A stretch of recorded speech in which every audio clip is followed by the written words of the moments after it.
One, and we're going to record this. So, there we go. All right, sweet. All right. Ranjeeta and Lisa, can you hear me? Yes. Yes. Okay, sweet. All right. Hi. Okay. So, all right. Hi, everyone. So today's webinar, we're just going to be focusing on the recent academic policy changes due to COVID-19 and how it will impact students. So before we begin, I just want to briefly introduce our speakers for today. So we have Sharon Hamil. She's the chair of the Academic Senate.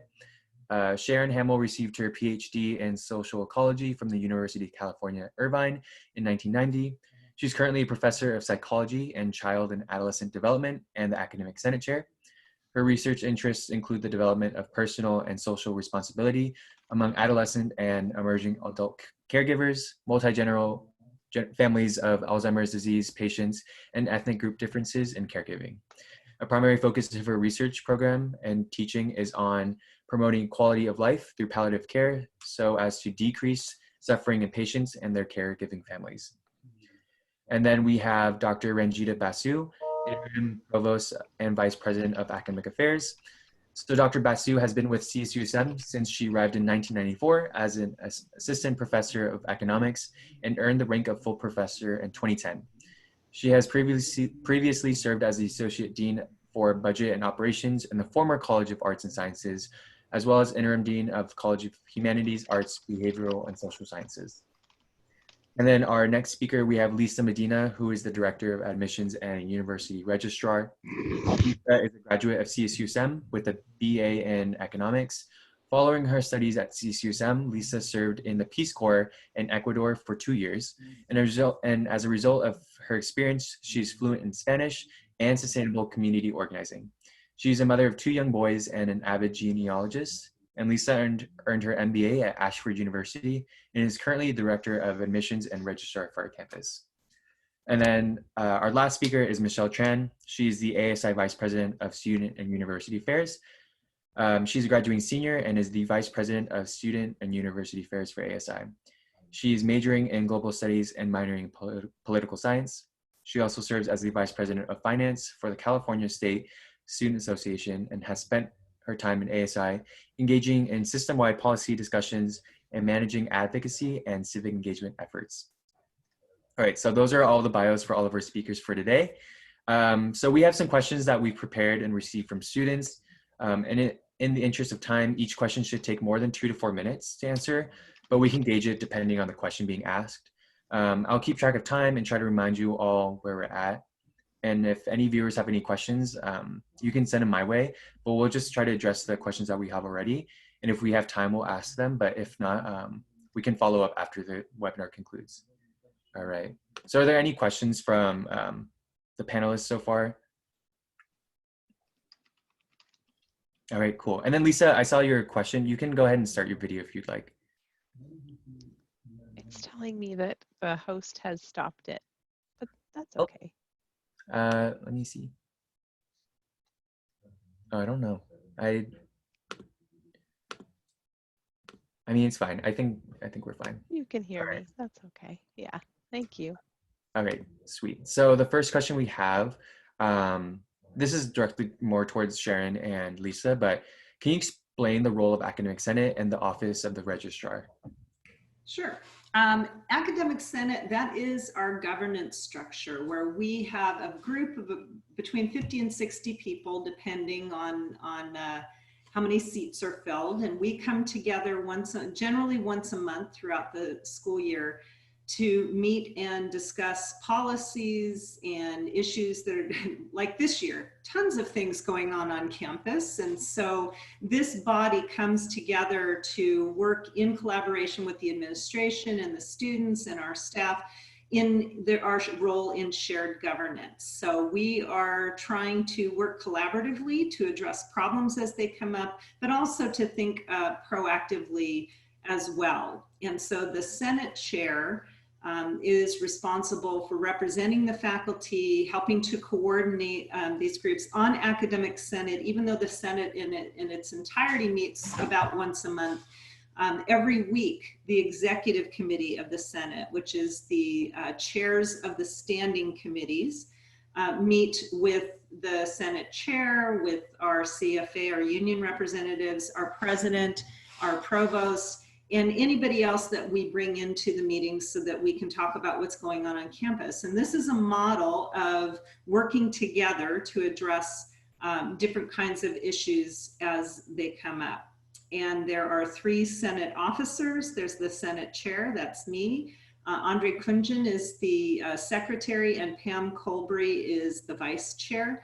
And we also meet on Mondays. And so where it's most relevant, I think, for the students that would be listening to this is to be thinking about one of our committees, the Academic Policies Committee, which has been working on these changes to the academic policies that we'll be talking about today. All right, and then Lisa, can you talk about the Office of the Registrar and what your role is? Yes, of course. So the Office of the Registrar is one of the administrative offices that offers a number of services to students. Our primary goal is to try to remove barriers, not create them, but allow students to focus on their academics. And so when it comes to all the paperwork and things that are involved in getting through college, all the way from the time you apply through graduating, it's our office there to try to help you get there and get through all of that. While at the same time, our office also plays a significant role in working with Academic Senate and others on campus to inform policy changes, primarily because we're often the ones implementing them, and as I just mentioned, helping you kind of navigate all that, but also because our office is tasked with enforcing those policies much of the time and ensuring that our campus is abiding by what we say we do. And so it's important for our office to have those conversations and be involved in it. But I like to start with the fact that it's our role of supporting students, even though we do have this sometimes sort of police officer role. It is our job to try to help students get through the administrative process of graduating from college. All right, sweet, thank you. So the second question is, what was the process of these grading revisions? Could you provide a brief timeline that could either be like Ranjeeta or Sharon? We actually divided up when we saw the questions. We spent a little time dividing them up, so I'll take this one. This is a great example of how a collaborative environment with shared governance works. Both Lisa and I sit on a committee called Degree Set Go. And at this committee meeting, I actually went back and looked at my dates. On the 20th of March, these questions were coming up as we were transitioning to this virtual teaching. Questions about credit, no credit, about probation, about withdrawals, all these things kept coming up. So what I did is I went to all the academic policies that we had that had to do with some aspect of grades, withdrawals, probation, disqualification, you name it, we pulled it. And invited Lisa to come to the to the executive committee of the Academic Senate, to our meeting, and talk about all these different policies. And there I made a referral to the Academic Policy Committee, and we said, we have all these different policies that need to be looked at right now, because we need to figure out what we do to help students to be successful in this particular time frame, and also to give faculty some guidance as to how things were going to be different. So we worked like crazy, and I really want to give a shout out to the Academic Policy Committee, headed by Dr. Debbie King, but also there are 2 student representatives. I want to give a shout out to them too, Tim Paleo and Ariana Camino, who were working with the Academic Policies Committee. They all worked over the spring break, including the weekends, trying to get 9 different policies reviewed so that when we came back to a Senate meeting on April 8th, we would be able to act and give some direction and lower some anxiety, not just for students, but for faculty too, that says, this is how we're going to do spring 2020. And it was incredible work on so many people's parts, and that has to really be underscored. But then once this We got feedback actually from ASI as well on the resolution. So we spent some time talking with them about it before it came up for a vote. The resolution was passed, and then the task became, how do you take what's in a resolution that uses a lot of policy language and translate it into something that faculty, staff, and students can all understand. So largely under Lisa's leadership, from April 8th to April 17th, we were going like crazy back and forth via email and Zoom meetings, et cetera, to get some communications prepared to send them to Interim Provost Basu so she could look and make sure that we were in alignment with all the different rules we have to follow. And I am so pleased to say that on Friday, that website was made live, where it contains very simplified information for all of us about these very complex policies. So that was the process for getting this thing done. All right, thank you. Okay, so the next question we have is, so some students who have emailed us are unfamiliar with credit and no credit grading. Could one of you explain what it is and why students might consider this option? Sure, I can take this one. So credit, no credit, sometimes referred to on other campuses as pass fail or satisfactory fail. It's referred to as different things, but it's a grading basis that alleviates concerns around GPA. Typically, that's where the definition of a credit, no credit grade impacts a student. So if you get an A, B, or C, at least on our campus anyway, it can be defined differently at different campuses, you get a grade of credit. And if you get C- or lower, you'd get no credit.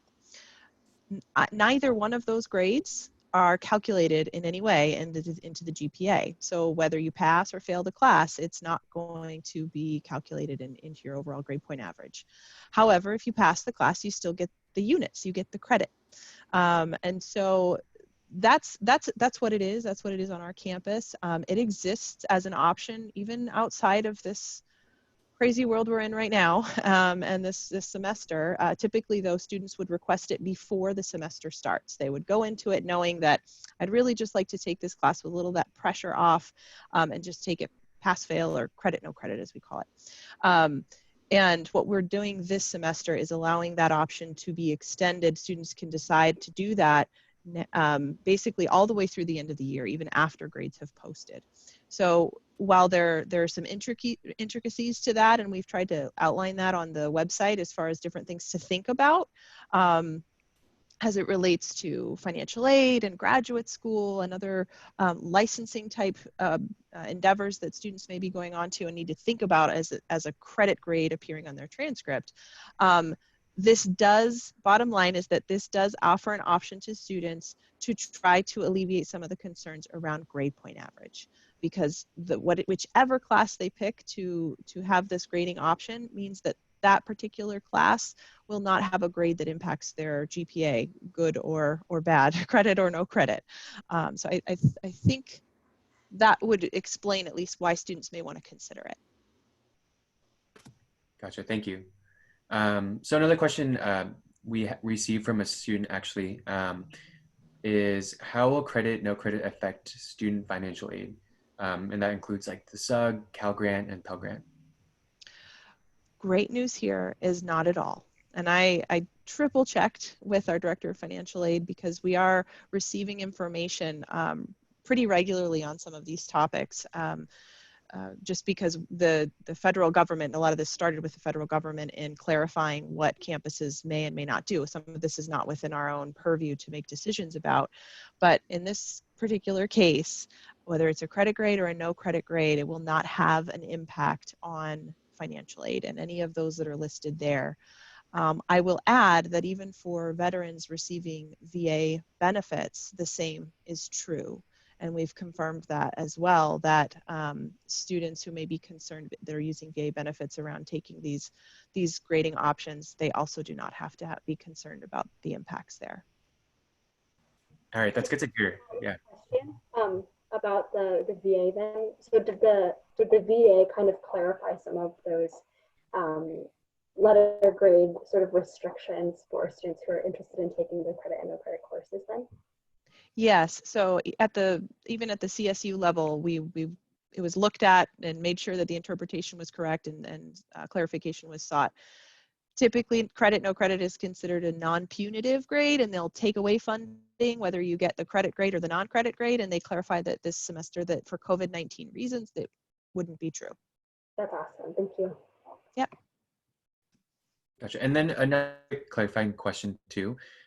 For students who decide to do credit, no credit, will there be a penalty, or not a penalty, but will it be able to be used for all majors, major classes, or just undergraduate?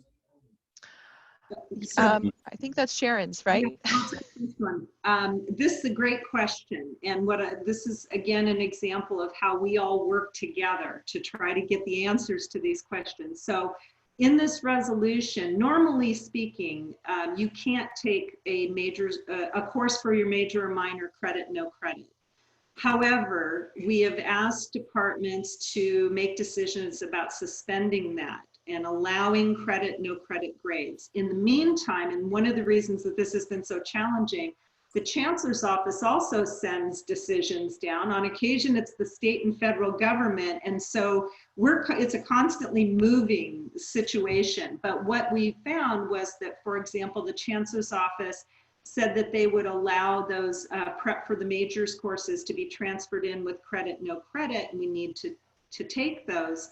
We then changed our policy temporarily to say, well, for our students who are Cal State San Marcos students now, we're going to do the same, and we're asking departments, will you accept credit, no credit, not only for undergrad, but also for graduate. Now, when you say, is there a penalty, I think, and when I'm done, Lisa can speak to the whole issue of the asterisk, or I don't know that anybody's going to forget spring 2020 and the pandemic in the United States. But here's where, when you think about a penalty and where you want to think about whether you want the class credit, no credit or not. Say I am graduate school bound and I normally am an A or B student, but I'm now working 2 jobs because a family member got laid off and I'm having to help support my family. And really, I'm just trying to hang on to get the C so I can get credit for the class and I can continue to do this increased workload to help keep a roof over my family's head or food on the table. We totally understand that.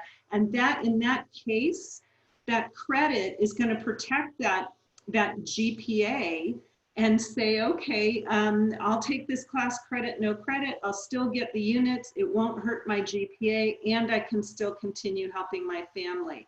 On the other hand, we heard from students who said, wait a minute, I'm doing really well in this class. I don't want everything to go to credit, no credit, because now I don't get the benefit of all the hard work I did and how successful I've been.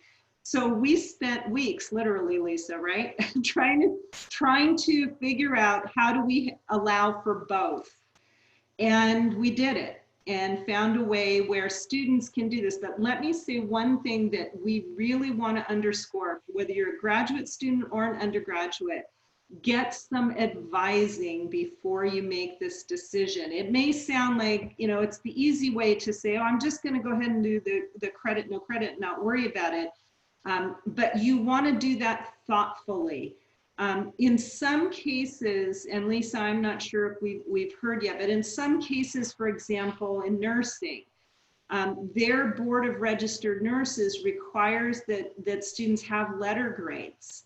So you wouldn't want to do that necessarily, but that I do know the last I heard they were still in negotiation with the board of registered nurses to say, are you going to accept these credit, no credit grades? Yes or no. This is why you need advising before you make that decision. But Lisa, say they made the decision and then thought, oh wait, I should have done that credit, no credit. Do you want to talk a little bit about Sure. the deadlines? Yes, so I'll mention a couple of things. The answer to Sharon's question is yes. Students can change their mind, and they can switch back to a letter grade or back to credit, no credit. We're going to absolutely allow flexibility there. There may be some changes in how it's done and how long it takes to process as we go through, but we're certainly going to make that available to students. Unless you graduate, that's probably one thing to consider. If you are a graduating student, you want to make this decision as soon as possible. And we've posted the deadlines there for spring in particular, that you need to make that decision by May 29th. I will also say that when it comes to the advising piece, there will be, for some, this will be a very simple decision.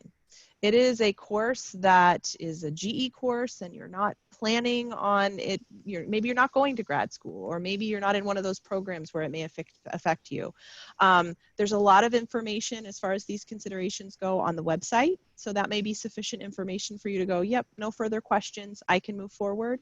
But if you happen to be one of those programs that, like nursing, for instance, where there's still some information pending, then you'd want to get final confirmation before you make that choice, knowing full well that you could also change it back if you needed to.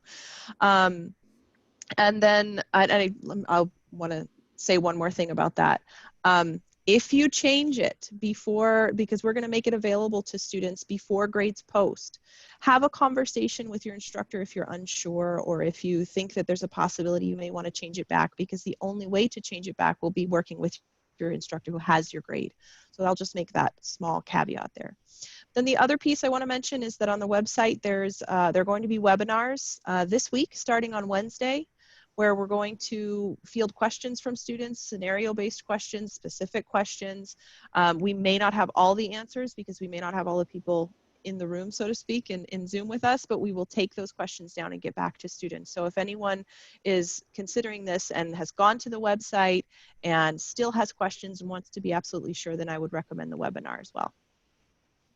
And for those webinars that are happening this week, are the speakers or the panelists who are going to be speaking changing per webinar, or is it just going to be the same people? It's just going to be the same people. So it's going to be me, and it's going to be Ashley Graduato in Office of Undergraduate Studies. And that's why I mentioned that we may not be able to answer all of those specific scenarios, for instance, nursing, but I've been in touch with most of them where some of these questions are pending. So I'll try to be as up to date with my information prior to those webinars, and then we'll get back to students if we can't answer those questions on the call. All right, thank you. Sure. And then another question is, can you briefly explain other policy changes that students may also consider?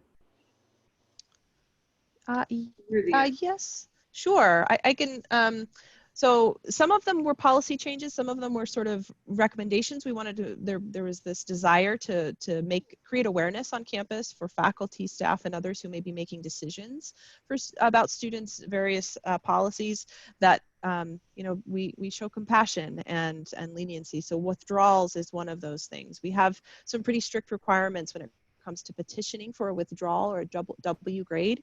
And the resolution that was approved by Senate basically says, for those of you who are reviewing these withdrawal petitions, please broaden your scope of what you would normally approve, because these are very unique times. And so that will be taken into consideration.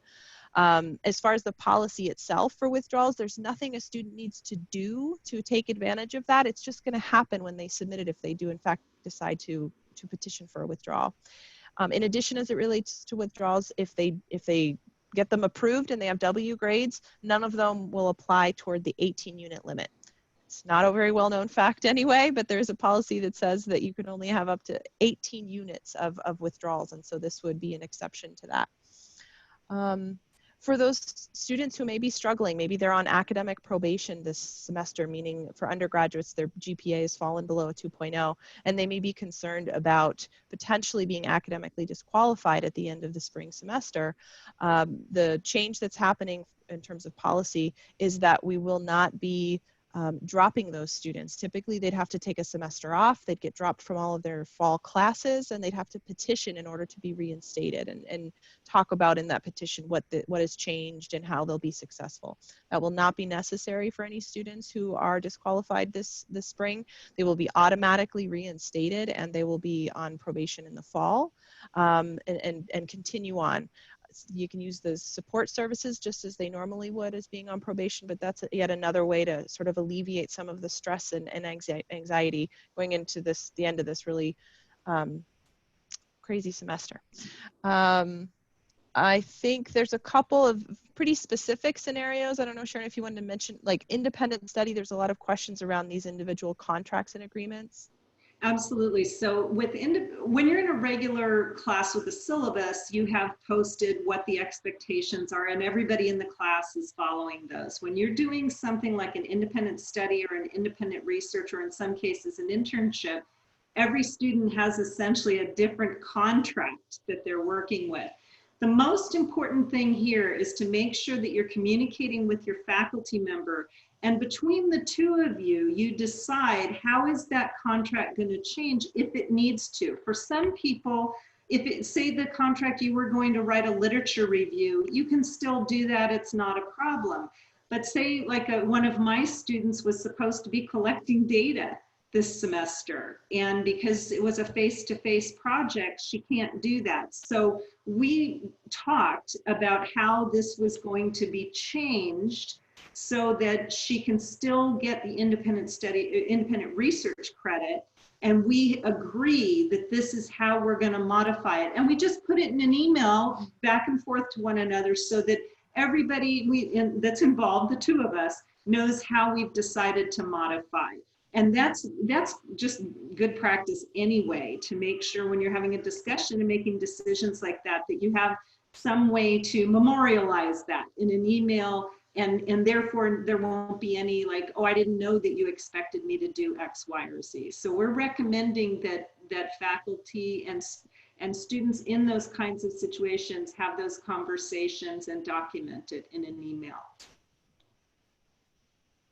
Kenny, there's one that I forgot to mention. It's also one of those that no one has to do anything, but just to be aware of.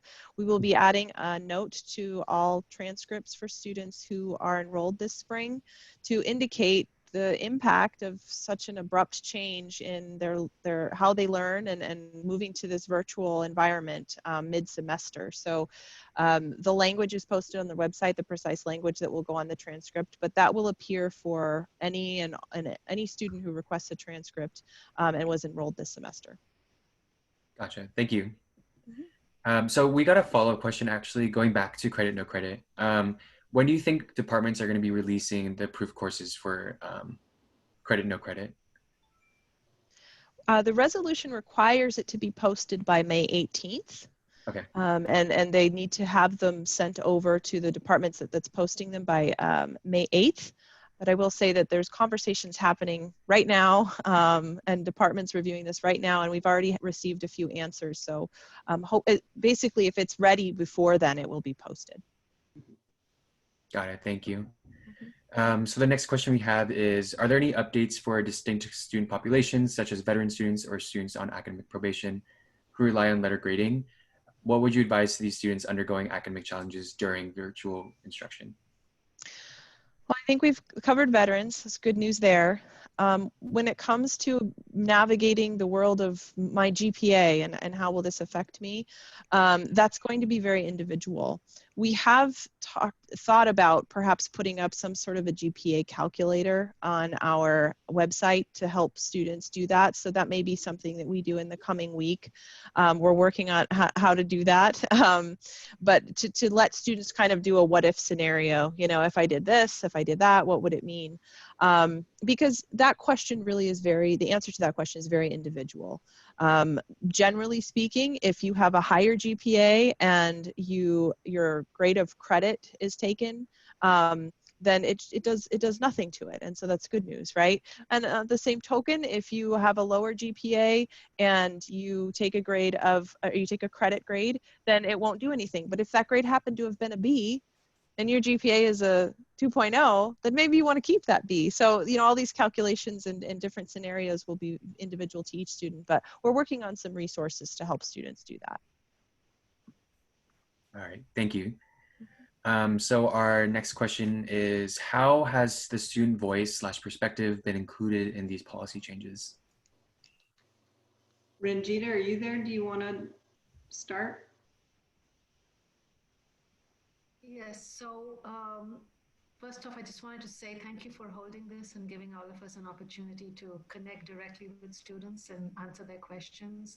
I know this has been a really, really, really tough semester. So we are here to do everything we can. And this policy or this resolution is really a testament to all the faculty coming together and making this happen. So kudos to the faculty and to the staff, especially Lisa and her office.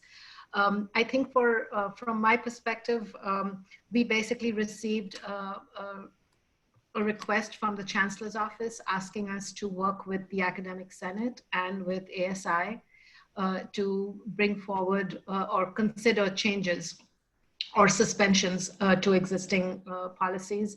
And so that's what we did. We basically reached out to Sharon Hamil as chair of the Senate and EC and asked Senate to start this conversation. They were ahead of us as always. So they were already, down that path. And so that was wonderful. And then I had a meeting with Michelle, I think that very same day. And so talked to her about it and really sort of asked ASI to work with Senate so that the interaction was happening all along versus right at the end, because that just ensures that that participation, that voice is present. So of course we had student voices at APC, but also, ASI's, your own discussion was going on kind of parallel and, sharing of information. So I think this was a wonderful example of all of us working together and really trying to do the best that we can for you as students, but also giving enough voice to faculty as we should, so that they can make this something that works for everybody. So I don't know whether that answered your question, but I thought it worked really well. I also wanted to give a shout out to, there were a couple of students that started online petitions and shared that information with us. And, it's just wonderful when you see so many different people all coming together around a common goal. And I think that's what's allowed us to work quickly toward finding some resolutions for this. Yeah, and thank you for your collaboration. I think ASI has consistently relied on Academic Senate and the Provost or Academic Affairs, and it's been a really good synergy since even before the virtual transitions and virtual instruction, but even now it's been more important than ever. Just to provide all the attendees kind of our insight within ASI and how we've tried to engage different student perspectives on this. We do have student representation on APC, which created the resolution in general, but we did also have conversations with different stakeholders.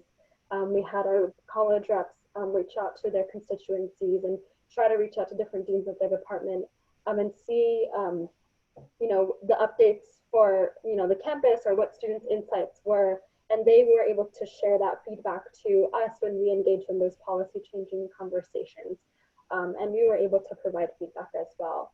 I also think Kenny and I and the other executive officers have received hundreds of emails from different students, their testimonies and how they've had to work around in their own individual courses. And some of those testimonies, as heartbreaking as they were really informative for us in terms of the guidance that we kind of received in order to make our recommendations to Academic Senate or to anybody, honestly, much more student-centric. And we've also been in collaboration with different student organizations and different student governments as well in these conversations about grading policy. So that is internally the student perspective and our involvement with this during this time of transition. Yeah, thank you. So the next question is, what does the upcoming fall 2020 semester look like? I'll take that one. Although, really, quite honestly, we don't know. We are currently moving ahead with what we had planned for, which is a sort of face-to-face on-campus semester. And we have planned for our continuing students to be registering right now, as you know. And hopefully all of you are going online, you're following your appointments and making appointments with your advisors and registering for classes. This is really I'm taking off my provost hat here and putting on my economist hat. This is the very, very, very best time to be in school when the economy is on a downturn, because this is the time when you can retool, you can get that degree so that you're ready for when the economy comes back, and it will. And so that is my advice to all students. And I would say that if you could follow that, send that message out to as many people as you could. This is really not the time to sit it out. This is the time to be in school, if ever. And we're here to help you. We're here to help you with financial aid. We're here to help you with your classes, with advising, everything that you need. And there's also, money coming from the federal CARES Act and so forth. So there's a lot of resources that we are putting to your use so that we can keep you in school. So having said all that, there is obviously a possibility, and you are all reading the news, you know what's going on, that there could be a resurgence, there could be a slow opening up, and so forth. And so we are following all that. We are waiting for guidance from the Chancellor's office. And if that were to happen, if it turns out that we have to pivot or we have to think about a slower opening than we had originally imagined, then we will make those adjustments, again, keeping students at the forefront and keeping your education at the forefront of our minds. So we don't want to interrupt it in any way. So I guess my message here is we will have a fall semester. You can count on that. What form it will take and what format it will be in will depend on the virus, quite honestly, and how that progresses and how do we pivot.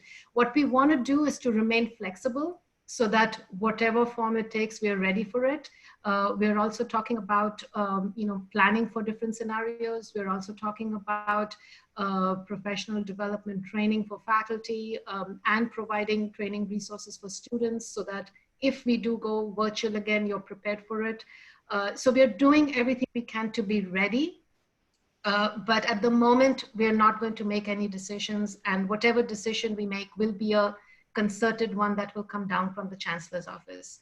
And so I would say stay tuned, keep reading your emails, keep reading messages that you're getting, because whenever we know, you'll be the first to know. We will get back to you right away. Thank you. All right, thank you for the answer. Okay, so the next one too, probably Lisa is best to answer for this one. So many students have expressed concerns with tuition reimbursement. Can you explain what services tuition covers and why this can't be done on our campus right now? So basically, again, this is something that was a system-wide decision. So it wasn't something that we decided individually on our campuses to do. And part of the reason for that is basically it depends upon the number of days in the semester that we have finished, and we are able to say that we have offered the courses that we promised you. Also, the language of our offering of instruction does not specify the format in which it will be provided. And so what we did, and this is our decision at the time, right? When this happened and we had to decide, are we going to go virtual or are we going to shut down the semester? Unfortunately, had we done that, then there would be no credit. There would be no courses that you could get credit in. And so therefore we went with this option because it gives you that opportunity to finish. If you're graduating, it gives you an opportunity to graduate. If you are making progress towards degree, it gives you that option. Is it perfect? No, it isn't. None of this is perfect. None of this is ideal. And we admit that readily. But are we trying to do the best we can to keep your education going? Yes, we are. And so that's part of the reason for the tuition, is because it's not dependent on the mode of delivery. It's really, did we provide the instruction? And by that, I mean the learning outcomes. So did we meet the learning outcomes that those courses were meant to do? And that's what we've been telling our faculty, focus on the learning outcomes. you cannot do everything perfectly, but focus on sort of what were the overall learning goals for this course? Did you meet those? And if you met those, then we can award you credit for that course. Now, we did do refund of fees, and this is where we did have some flexibility with the fees part of it. And those are the parts that are specific for certain kinds of services.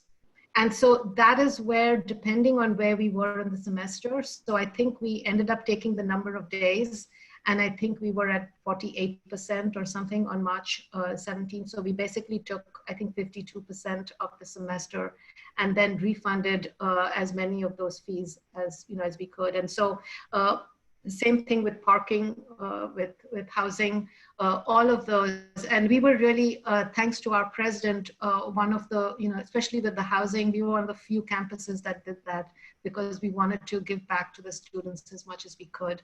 And so I know it's not perfect.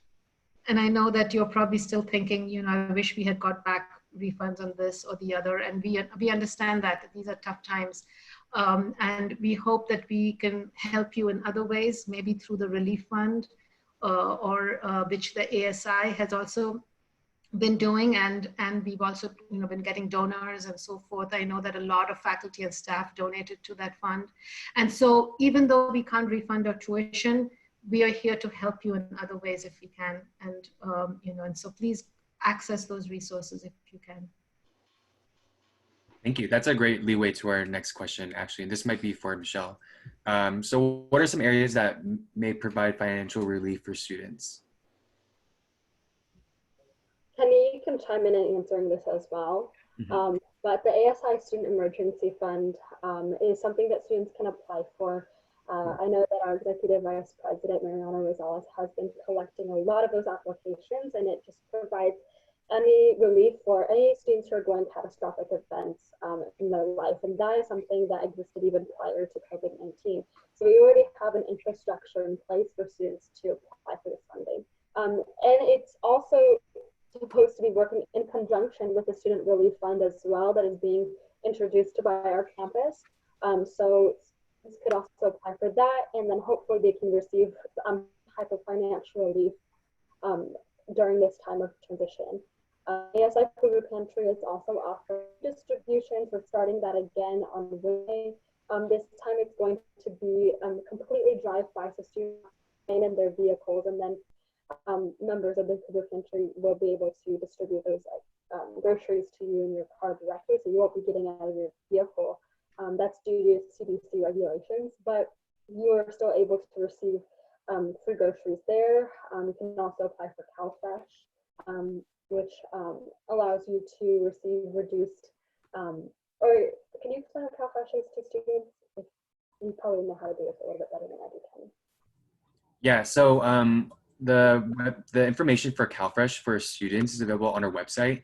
And there's basically like an application that students fill out, and then they can get more information there, and they can get help from a CalFresh specialist within ASI too, who's also a student. So that peer-to-peer assistance might, even be better for students. And then just to reiterate too, the Cougar Pantry is holding mobile distributions as a drive-by, and that's gonna be happening in the UVA parking lot. And that's gonna be available on Wednesday, and it's gonna be on just 1 day a week now. And so when you do come, you just open up your trunk, and then an ASI member will put the bags of groceries in your car. So that's been really helpful too, and I know a lot of students have used that as a resource. And we also encourage students to look at the campus website as well, specifically in the area of student services in relation to their academic progress, because the library also offers a lot of online services for tutoring, access to different textbooks. And so depending on your situation, you might be able to get some type of financial relief through that as well. Yeah. All right. So our last question. So if there are any other any further questions students may have, who's the best person for them to contact? Is it the department chair, the academic advisor? Is it one of you? I think it's really dependent on what the question is. If it's a question about the credit, no credit, it would be going to the department, and the department chairs will and I'm thinking also academic programs will be posting like what they're doing with credit, no credit.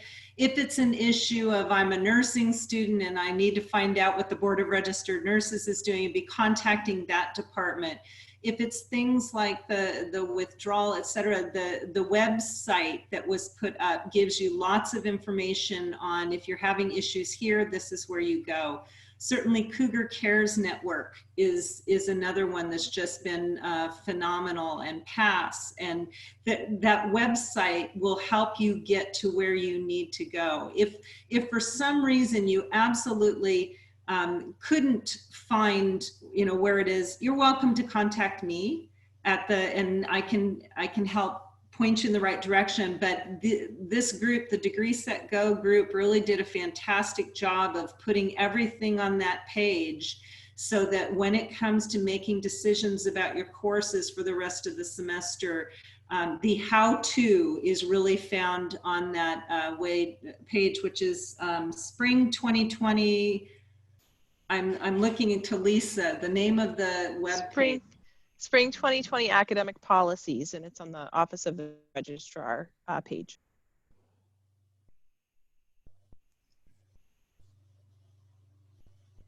Oh, sorry, I was muted. All right, thank you so much. So that was the last of our questions. So I really appreciate all of you taking the time to answer these questions taken from students. And we'll definitely spread the word about the incoming webinars as well. That's listed on the website or through the student email as well. But before you all go, do you have any questions for ASI or any last messages for students who are watching this webinar right now? I'd just like to say to the ASI leadership, you guys have been phenomenal. Not just in this particular situation, but all year. It's just been such a pleasure to work with such dedicated individuals who are really committed to doing the best that you can for your peers. And it's just been really inspirational to see that. So I just want to thank the ASI officers for just, you blew me away. You really did. Thank you. All right, any other last messages before we end the call? All righty. All right, well, thank you all for tuning in, and thank you for the panelists for taking the time to answer your student questions again. But with that, we'll probably be posting a recap video on our YouTube page, so keep a lookout for that as well. But again, thank you all. Thank you. Thank you. Take Thank care. you.